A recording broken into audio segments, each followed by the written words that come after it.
and the barbed wire on the road to prevent the enemy aircraft from landing.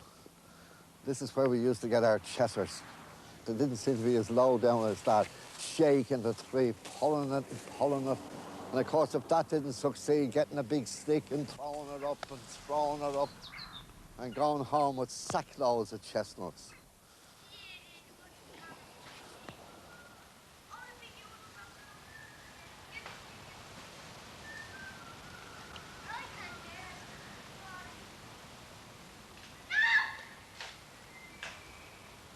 Chesterfield Road runs from Parkgate to Castleknock, and I suppose the most important thing on it is the Viceregal Lodge.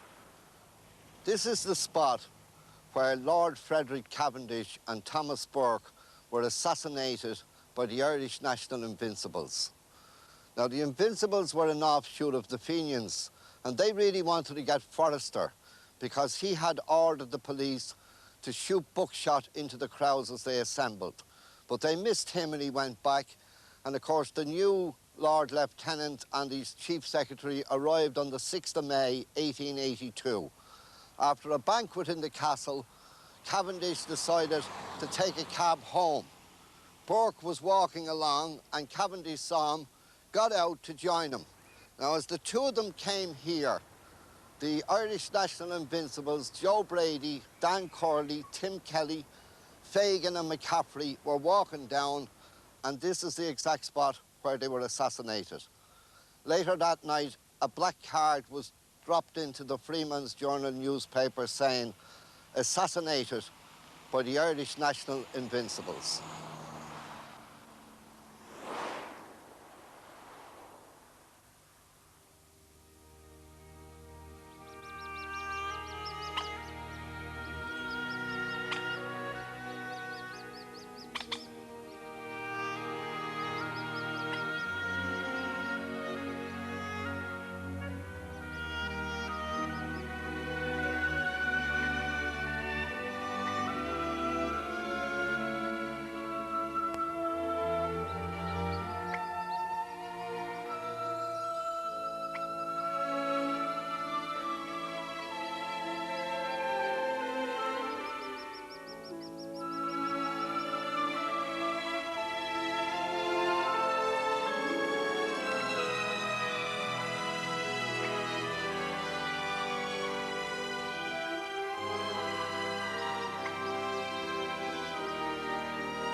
Bob Osborne, out training for the marathon.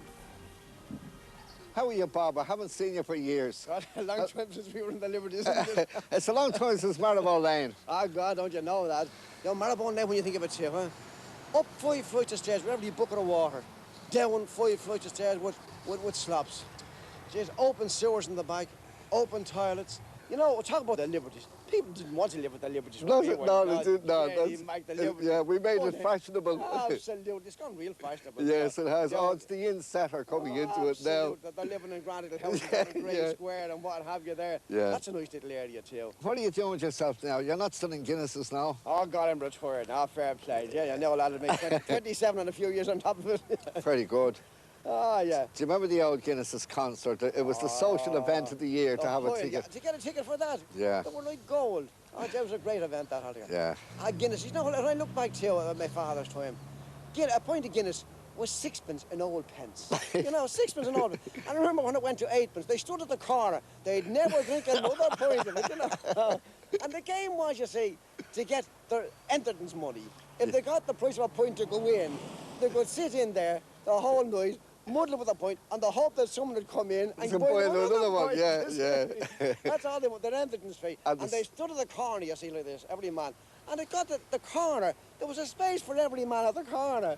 That was his space. Yeah, no one one could take it over. Yeah. And then all day the kids would be swinging out of the lamppost. You know, yeah, sure, yeah. And the old ladies would be sitting on the steps with a short and smoking the pipes, you know. Yeah. And they wouldn't let anyone see the smoke, to take it out and criticising all the neighbours, and we'd be playing running a rose and all this carry on. You're at the running. I took this up when I was 60. You're as fit as a fiddle. I do about, what, 6 or 8 or No 10. wonder you have all your hair. Hair, you couldn't get... Do you know what, one thing about hair? The mother always said, it's good to comb a grey hair. Thank God I'm doing it now. Are they ballet dancers or marathon runners?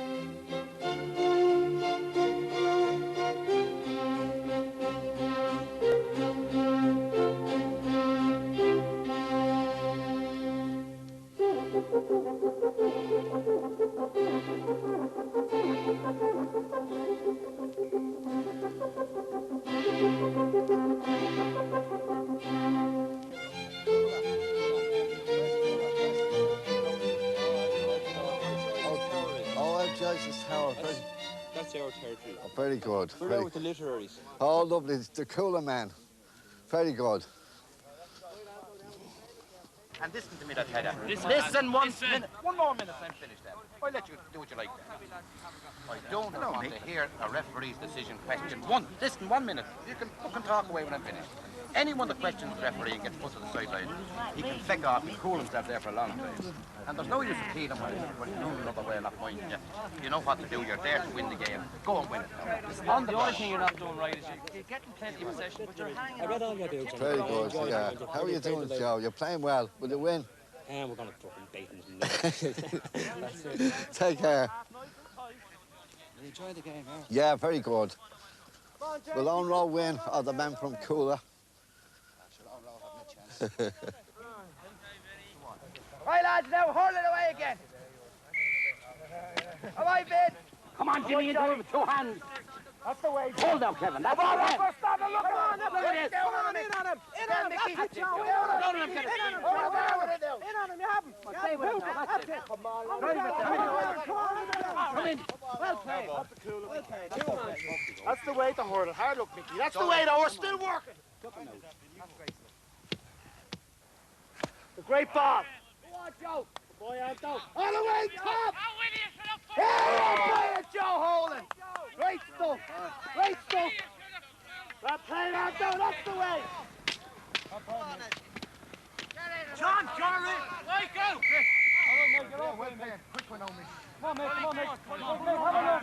The first hurling ball I ever got was as a present from the nuns in Basin Lane Convent. I was 6 years of age at the time. But my mother said it was terrible for the nun to have given me that because I broke the woman next door's window. Come on, lads, get out to the bloody ball. Come on, Mickey. Try the end.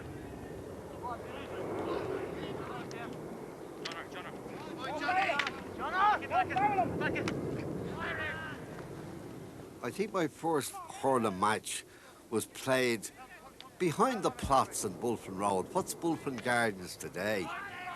And then, of course, we played in Kickham Road, and the patch seemed to be reserved for soccer matches only.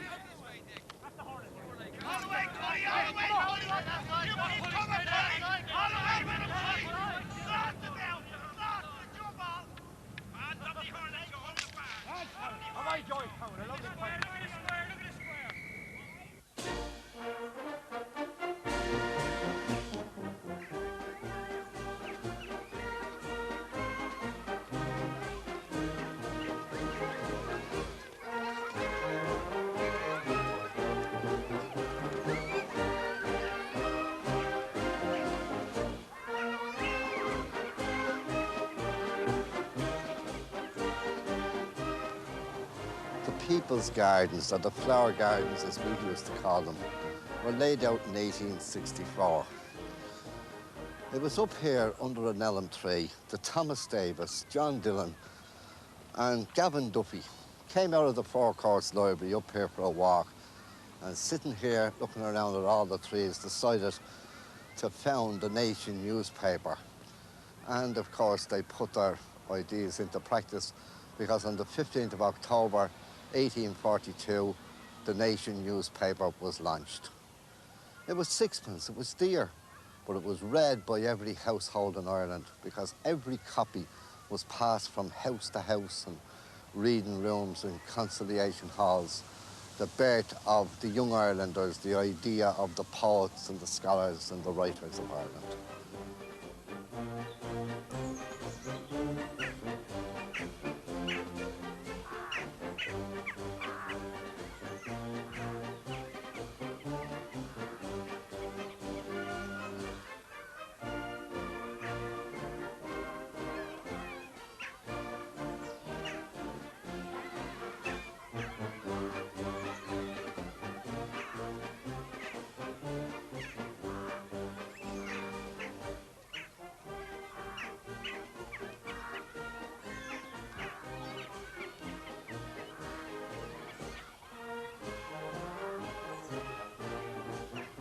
Sean Houston, Captain of D Company, 1st Battalion, Dublin Brigade, Irish Volunteers.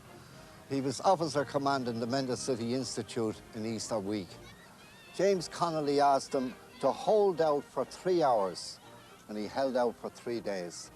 He was executed in Kilmainham Jail on the 8th of May, 1916.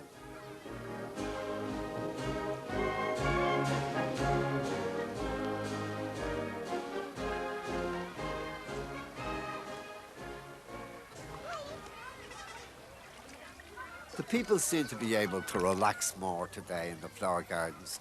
When we were kids, you were always sort of made aware that there was rules and bylaws, and your man was going around with his walking stick giving a look at you, and you daredn't put your foot in the grass, or you daredn't get over the railings down to the water. There was none of that splashing about in the water. That wouldn't be allowed. All the same, when we were kids, we had something, we had a richness, particularly in the Phoenix Park, where we had everything. The Wellington Monument was always a favourite spot for Dubliners. The Fenians used to hold their amnesty meetings here. Of course, Wellington was a Dublin man, born in 24 Upper Merrion Street, but he pretended to be a Londoner. His friends used to say, "But Arthur, you're a Dubliner. You were born in Upper Merrion Street." And Arthur would turn around and say, "It doesn't mean if I was born in a stable that I'm a bloody horse." They were to have him sitting on his horse in front of it, but sufficient money didn't come in. All the same, there was something about getting the old bicycle clips on and pumping up the wheels and getting up in the saddle and sailing away. Oh, Daisy, Daisy, give me your answer, do. I'm half crazy, all for the love of you. It won't be a stylish marriage, we can't afford a carriage, but you'll look sweet upon the seat of a bicycle made for two.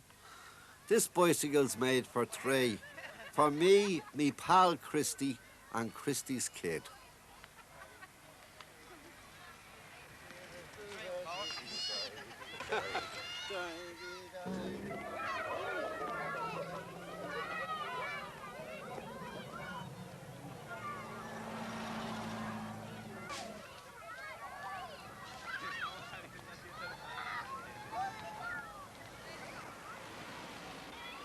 Biddy English is a landmark in the Phoenix Park. And you were saying about the little houses in Church Street. We went into them houses and only 2 nights a week when they were built. That was a fortune, wasn't it? After 1916 rebellion, that's when they were built. Yeah. And they were always asking me to leave it to go to a big house, but I never. I'm still there, isn't that right, Christy? That's right. Yeah. Still there. You know Christy? I know Christy. Yeah. Christy and I were in Paddy Dunn's hospital together. And after our operations, we were out in the television room, and there was a big portrait on the wall of Sir Patrick Dunn. And he was holding a bit of paper in his hand like that. And someone said, "What's that he's holding in his hand?" Says Christy, "That's your bill. You get it before you leave." You're dead on, that's right. He was better than the Theatre Royal. Aye. Well, Biddy English, you're in the park selling for nearly 70 years. 65. 65. What's the story about you and the zoo? I hadn't much about, I never saw much up at the zoo. I always stood at the main gate in the Phoenix Park, and I was shifted up here then about 40 years ago. Now you understand. Yeah, And that's what has me here. yeah. Then, and although I'm in the park all them years selling to soldiers and all around, I never stood inside the zoo in my life. You know, never in the zoo. I never was in the zoo in my life. So maybe you come That's today. The zoo is God. Maybe you and come I for your sit first here. visit. I never, I won't go now. I won't go now. I go down below sooner than go up there anymore. Well, I wish you another 65 years at the gate of the flower gardens. But I wish there was this excuse of winning a few £100. I won't be 60, maybe 60 minutes, don't mind 60. So maybe you might put on your bonnet But I never. and go up to the park, to the zoo, and maybe go out for a ride in the elephant. Well, the elephant will take a flight, you see, he might take a turn and run amok, as the saying is. I don't think so. But I'm glad It was to meet lovely meeting you. I'm glad to meet you. And that's my first time ever on before. Well, now you'll be a star after this. I will. God bless you.